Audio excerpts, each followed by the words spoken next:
As we humbly present to you the sacrificial offering, so Lord,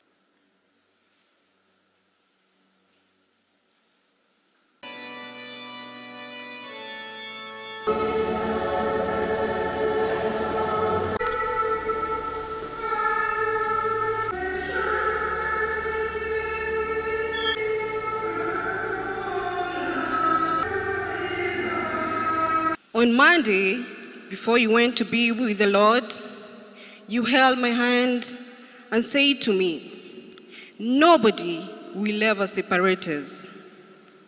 Very unexpected at that moment. That made me wonder if God sends messages to the people he's calling. You are loving, composed, and courageous. You are slow to anger and always gave numerous chances to people. You lived a life of selfless service, helping others even before you could help yourself, and not expecting anything in return. Us three can only strive to replicate the exemplary life in which you've lived. We lost a hero. He was a man of excellence. He was full of the wisdom of God, and he did not settle for less.